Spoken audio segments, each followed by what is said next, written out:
Magandang araw mga bata! Ngayong araw na ito ay matututuhan mo ang kahulugan ng mga salitang magkasalungat. Ating balikan ang ating nakaraang aralin. Piliin ang tamang kasing kahulugan ng mga sumusunod na salita. Madaldal. Ang kasing kahulugan ng salitang ito ay tahimik, maingay, maganda. Ang sagot ay maingay. Maliit. Ang kasing kahulugan ng salitang ito ay tahimik, malaki, munti. Ang sagot ay munti. Masaya. Ang salitang kasing kahulugan ng masaya ay maligaya, mabango, mahal. Ang tamang sagot ay maligaya. Sobra. Ang kasing kahulugan ng salitang ito ay sarado, labis, pula. Ang tamang sagot ay labis. Mabagal. Ang kasing kahulugan ng salitang ito ay malaki, makupad, tama. Ang tamang sagot ay makupad. Basahin natin. Araw-araw ay nasa daan si Dayan at Dino.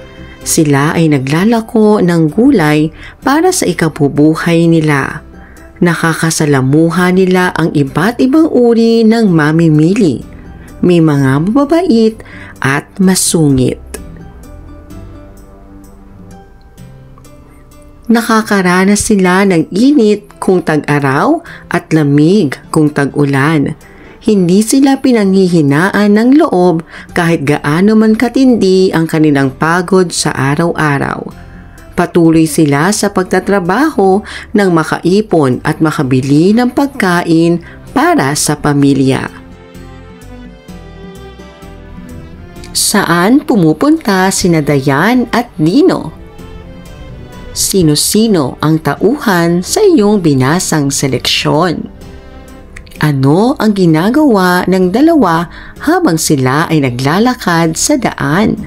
Nakaranas sila ng init kung tag-araw at lamig kung tag-ulan. Ano ang mga salitang magkasalungat sa pangungusap? Ito ay ang tag-araw, tag-ulan, at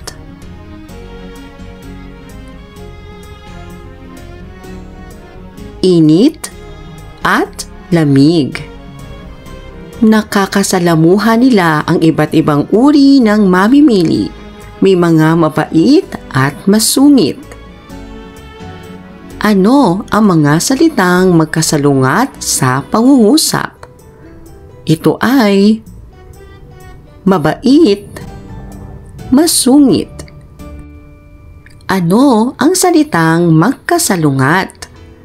Tinatawag na magkasalungat ang pares ng mga salita kung baliktad ang kanilang kahulugan. Halimbawa, malakas, mahina, mabait, masama, malaki, maliit, mataba, payat, mainit, matalino. Gawin natin. Piliin sa loob ng kahon ang kasalungat na mga salita sa bawat bilang.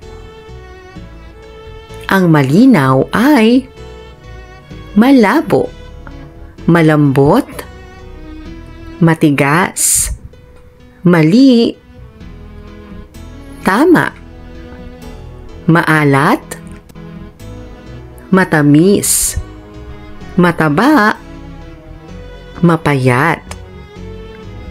Gawin natin.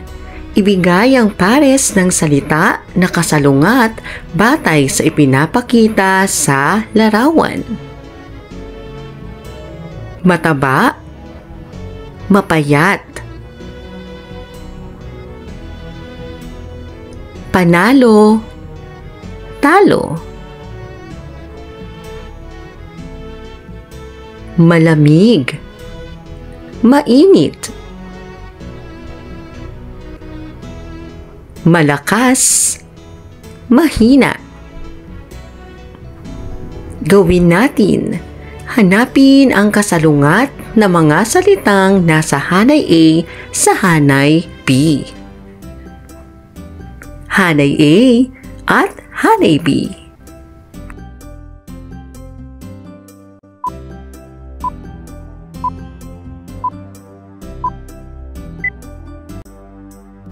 Gawin natin. Pagtambalin ang salita na nasa hanay A at ang kasalungat nito na nasa hanay B. Hanay A, hanay B.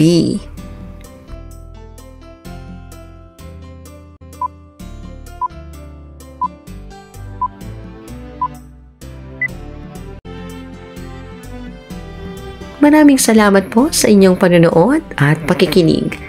Hanggang sa muling pag-aaral ng asignaturang Filipino. Paalam!